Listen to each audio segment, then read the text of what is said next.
ఆదిలాబాద్ జిల్లాలో చలి పంజా విసురుతోంది. గత 3 రోజులుగా ఉష్ణోగ్రతలు కనిష్ట స్థాయిలో నమోదవుతున్నాయి. ముఖ్యంగా ఏజెన్సీ ప్రాంతాలు గజగజ వణుకుతున్నాయి. సింగిల్ డిజిట్ కు ఉష్ణోగ్రతలు పడిపోవడంతో ఏజెన్సీ ప్రజలు తీవ్ర ఇబ్బందులు పడుతున్నారు.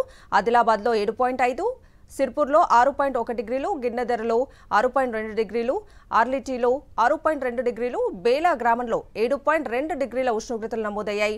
రానున్న రోజుల్లో చలి తీవ్రత మరింత పెరిగే అవకాశం ఉందంటున్నారు వాతావరణ శాఖ అధికారులు. ఆదిలాబాద్ జిల్లాలో చలి పంజా విసురుతోంది. గత 3 రోజులుగా ఉష్ణోగ్రతలు కనిష్ట స్థాయిలో నమోదవుతున్నాయి. ముఖ్యంగా ఏజెన్సీ ప్రాంతాలు గజగజ వణుకుతున్నాయి.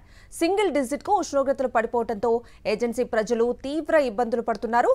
ఆదిలాబాద్లో 7.5, సిర్పూర్లో 6.1 డిగ్రీలు, గిన్నెదెరలో 6.2 డిగ్రీలు, ఆర్లిటీలో 6.2 డిగ్రీలు, బేలా గ్రామంలో 7.2 డిగ్రీల ఉష్ణోగ్రతలు నమోదయ్యాయి.